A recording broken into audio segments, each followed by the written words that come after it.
Your Excellency,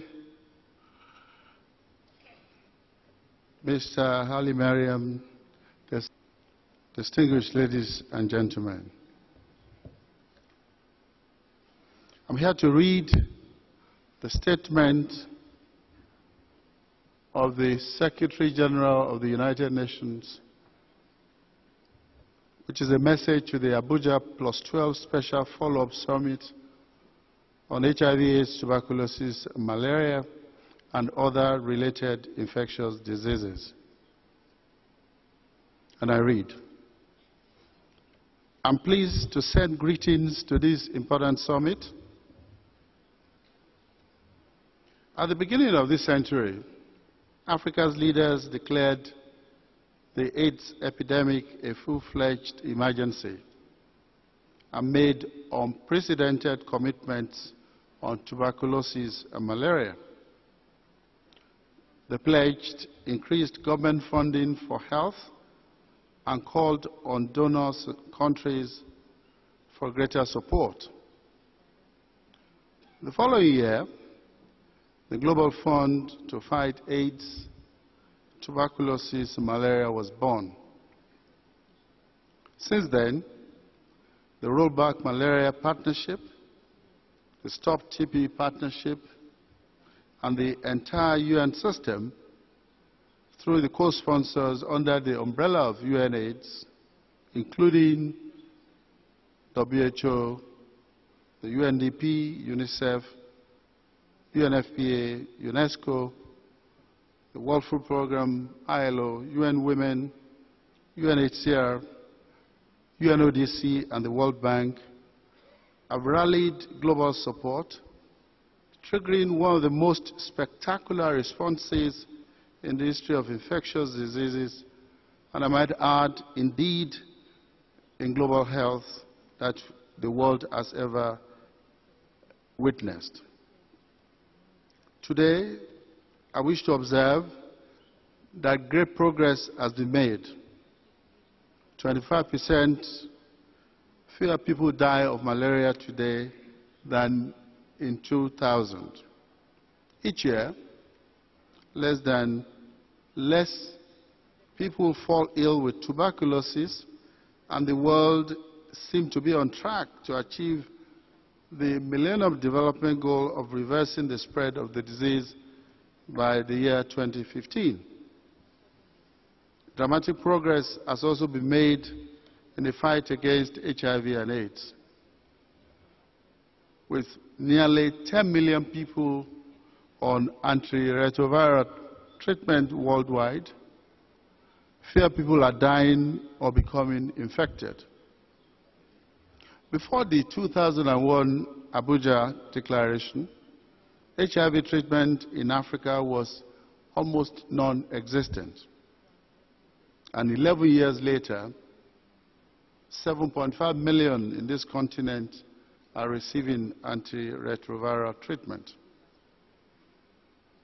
It is also significant to note that in 7 countries in sub-Saharan Africa, new HIV infections among children have been reduced by 50% or more. And Africa is now leading the world in the drive to eliminate mother-to-child transmission of HIV by 2015.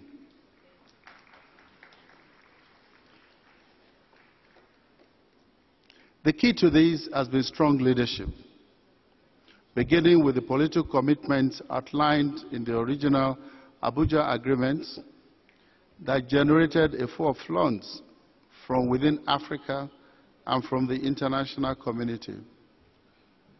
It is also significant that scientific advances have also played a major role with simplified diagnostic tests and safer and more effective treatments, along with the commitment of health workers continent-wide.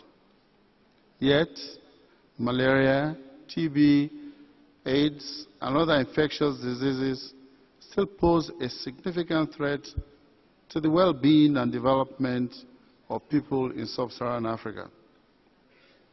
Every minute, a child dies of malaria. 1 in 20 adults live with HIV. TB infection rates are the highest in the world, with more than 260 cases per 100,000 people in 2011.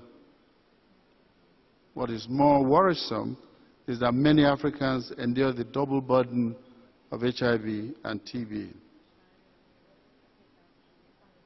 Now let me digress and speak to two important global initiatives that have launched in 2010 with the support of member states. I launched Every Woman, Every Child, which put into action a global strategy for women and children's health. The health of women and children is critically important to almost every area of human development. And if we want progress, we have to direct our attention to this. It also has impact on our success in achieving the Millennium Development Goals adopted by the world leaders in the year 2000. Of course, this includes Goal 6, which speaks to reduction of AIDS, tuberculosis, and malaria. Saving lives of women and children also include keeping the money moving for prevention of mother-to-child transmission by improving the quality of HIV testing, counseling to mothers, treatment of infected mothers, and exploring the feasibility of universal access to life-saving commodities. The issue of universal access to life-saving commodities actually goes beyond these three diseases. This was a major commitment that we made as global leaders when this was launched as the Global Commission on Life-Saving Commodities last year. And I would like to put on record and thank His Excellency, President Goodluck Jonathan, for accepting to chair that commission.